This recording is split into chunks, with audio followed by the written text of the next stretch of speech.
तैत्तिरीय उपनिषद के ब्रह्मानंद वल्ली के द्वितीय वल्ली के सप्तम श्लोक अनुवाक में कहा गया है, यद वै तत्सुकृतम रस वैशः रस हेवायम लब्धानंद भवति। अर्थात निश्चय ही जो वह सुकृत है वही रस है, क्योंकि यह जीवात्मा इस रस को प्राप्त करके ही आनंदित हो जाते हैं। इस श्लोक में स्पष्ट वर्णन किया गया है कि ब्रह्म को प्राप्त करके, अर्थात रस स्वरूप है ब्रह्म, ब्रह्म मतलब श्री कृष्ण, श्री कृष्ण रस स्वरूप है, रस वैशः, और क्या है, रस हेवायाम लब्धानंद भवति, अर्थात उस रस स्वरूप को प्राप्त करके रस नहीं बन जाता है, उस रस स्वरूप को प्राप्त करके साधक आनंदित हो जाते हैं, रसिक हो जाते हैं। लब्धानंदी भवति, यह लब्धानंद नहीं बोला गया है, लब्धानंदी भवति, अर्थात उस रस स्वरूप श्री कृष्ण को प्राप्त करके रसिक बन जाते हैं। तो रस स्वरूप है भगवान का विग्रह। भगवान को कहा गया सच्चिदानंद विग्रह है, भगवान सच्चिदानंद विग्रह है। ईश्वर परम कृष्ण सच्चिदानंद विग्रह अनादिरादि गोविंद सर्व कारण कारणम, अर्थात गोविंद जो श्री कृष्ण है वो उनके विग्रह क्या है, सत चिद आनंदमय।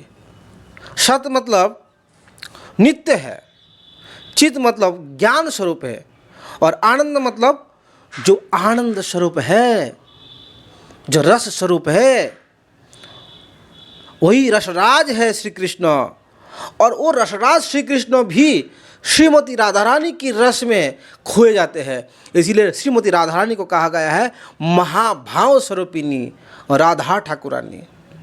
वो रस स्वरूप होते हुए भी, रस स्वरूप होते हुए भी महाभाव स्वरूपिणी श्रीमती राधा में खींचे जाते हैं।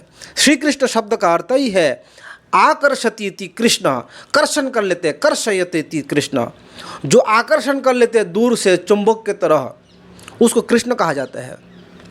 और कृष्ण को भी जो आकर्षण कर लेते हैं वो श्रीमती राधा वृषभानुनंदिनी है। इस संसार में हम जो भौतिक रस के पीछे भाग रहा है, ये कितना निम्न कोटि के रस है वो पता अभी नहीं चलेगा, क्योंकि शक्कर खाने वाला व्यक्ति को अगर आप कहोगे कि शक्कर से भी अधिक गुना स्वाद है मधु, तो क्योंकि वो मधु नहीं पिया कभी, उसको शक्कर से आगे का स्वाद मालूम ही नहीं है, इसीलिए उसको मधु के रस के बारे में पता नहीं है। इस संसार के सारे विश्व का जो रस है उस एक व्यक्ति में समा दिया जाए, सारे संसार में जितना सारे रस है एक व्यक्ति में समा दिया जाए, वो राजा का आनंद प्राप्त करते हैं। किसका आनंद प्राप्त करते हैं? राजा का आनंद। और राजा भी होना चाहिए समस्त प्रजा उसके अनुकूल, प्रकृति उसके अनुकूल, वो स्वस्थ हो, समस्त शास्त्र में वेदज्ञ हो, पंडित हो, देखने में सुंदर हो, ब्रह्मचर्य निष्ठ पालन हो, और प्रजा उसके अनुकूल हो। सब कुछ मिला करके जब एक गुण उत्पन्न होता है और उन सारे गुण एक व्यक्ति में प्रवेश कर दिया जाता है करते हैं, तो वो एक राजा का गुण संसार में पाए जाते हैं। राजा विष्णु स्वरूप होता है। एक राजा में जितना गुण है, जितना आनंद है, उससे 100 गुना आनंद एक गंधर्व को होता है। उसको बोलते हैं एक राजा का जितना आनंद होता है उससे 100 गुना ज़्यादा मनुष्य गंधर्व के होते हैं। जो मनुष्य होते हुए तपस्या के बल पे गंधर्व बन गया है, वो मनुष्य गंधर्व का जो आनंद है वो एक पृथ्वी के राजा से 100 गुना आनंद वो मनुष्य गंधर्व प्राप्त करते हैं। मनुष्य गंधर्व से 100 गुना आनंद प्राप्त करते हैं देवगंधर्व। देवगंधर्व जो वहाँ के निवासी, वहाँ ही उसकी उत्पत्ति, वो देवगंधर्व है। वो मनुष्य गंधर्व से 100 गुना आनंद ज़्यादा प्राप्त करते हैं। उनसे भी 100 गुना आनंद प्राप्त करते हैं पितरगण, जो दिव्य लोक में पितर लोक रहते हैं।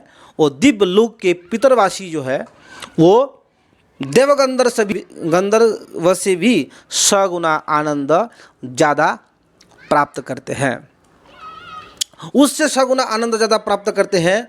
देवताओं के एक स्थान है, अर्थात स्वर्गलोक का एक स्थान है। स्वर्गलोक में एक स्थान के नाम है आजानज, आजान। उस आजान नामक स्थान पे जिसका जन्म होता है, उस देवता को आजानज देवता कहते हैं। उस आजानज देवताओं के जो आनंद है वो पितरों से सगुना आनंद उनको प्राप्त होता है। उससे सगुना आनंद जो तपस्या करके और भिन्न भिन्न पुण्य कर्म करके संसार से बड़े बड़े यज्ञ दान तपस्या करके स्वर्गलोक को प्राप्त किया, उसको बोलते हैं कर्म देवता। वो कर्म देवता का आनंद वो आजानज देवताओं से सगुना है। और वो कर्म देवता से सगुना आनंद प्राप्त करते हैं स्वभाव सिद्ध देवता। स्वभाव सिद्ध जैसे 33 कोटि देवता होता है, 12 आदित्य, एकादश रुद्र, अष्ट वसु, 2 अश्विनी कुमार, ये 33 कोटि देवता है। तो उन 33 कोटि देवता का आनंद कर्म देवता से अधिक है, क्योंकि वो लोग स्वभाव सिद्ध देवता है, वहाँ ही उनका निवास है, उत्पत्ति है, वो असली में देवता है। उनका आनंद कर्म देवता से सगुना ज़्यादा है।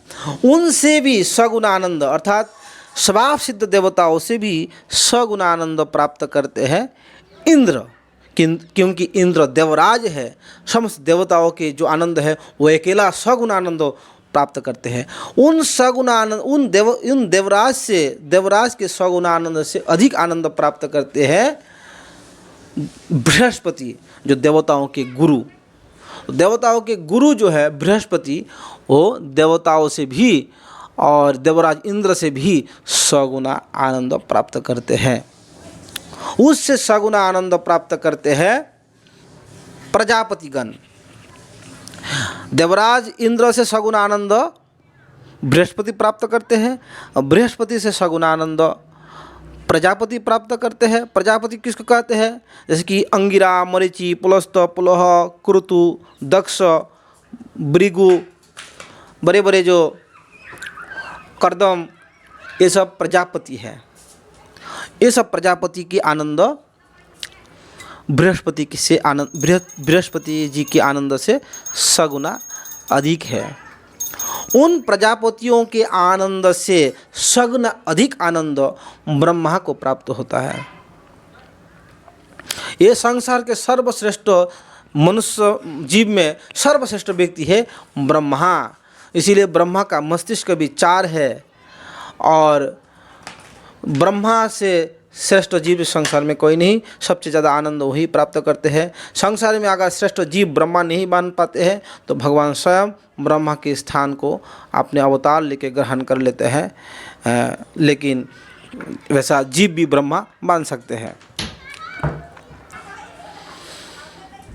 ब्रह्मा से कोटि कोटि गुना आनंद है जो परम भगवान श्री कृष्ण के निराकार विग्रह है, जो निराकार निर्विशेष विग्रह है, जो निराकार ब्रह्म के उपासना है, उससे कोटि कोटि गुना आनंद ब्रह्मा के आनंद से अधिक मिलता है। लेकिन एक बहुत ही महत्वपूर्ण बात है, जो भगवान के श्री कृष्ण के सविशेष मूर्ति अर्थात श्री कृष्ण श्याम सुंदर रूप में जो आराधना करते हैं, उसके आनंद ब्रह्मानंद के जो आनंद है, ब्रह्मानंद के आनंद उसके श्री कृष्ण के विग्रह के पास, विग्रह का उपासना अर्थात मूर्ति की उपासना में जो आनंद है, अर्थात दिव्य श्याम सुंदर का जो आराधना के आनंद है। वेणुम कर्णंतम अरविंदलातक्षम बरहावतम समसुताम भूधर सुंदरांगम कंदर्पकूटी कमनीय विशेष शुभं गोविंदमादि पुरुषम तमहं भजामि। तो ब्रह्मा जी बोलते हैं कि मैं उस गोविंद का भजन करता हूँ जो श्याम सुंदर है, द्विभुज है, मुरली धारण किया है, मोर पंखा धारण किया है, गायों के साथ गोप से के साथ जो परिवेष्टित है, वैसा आदि पुरुष गोविंद का मैं भजन करता हूँ। उस प्रकार भजन करने वाला ब्रह्मानंद से कोटि कोटि गुना आनंद अधिक प्राप्त करते हैं। तो हमारे मूल वक्तव्य यही है कि निर्विशेष आनंद भी भगवान की आनंद, भगवान के देह का रश्मि है, छटा है, ज्योति है, पूर्ण उपासना नहीं है, लेकिन सविशेष आराधना में ही पूर्ण उपासना, पूर्णानंद और पूर्ण रूप में भगवान को संतुष्ट किया जाता है। तो वही श्रेष्ठ है, वही करना चाहिए। निर्विशेष उपासना उनका एक दिक मात्र है, एक दिक दर्शन है, एक अंश का उपासना, ज्योति का उपासना, और सविशेष उपासना उनका पूर्ण उपासना है। इस बात को शास्त्र में भली भांति वर्णन किया गया है। और वो पूर्ण ब्रह्म सनातन की उपासना का जो सर्वश्रेष्ठ पद्धति है वो है हरे कृष्ण कृष्ण कृष्ण हरे हरे, हरे राम राम राम हरे हरे। यही मंत्र से उनकी उपासना करना चाहिए। हरे कृष्ण।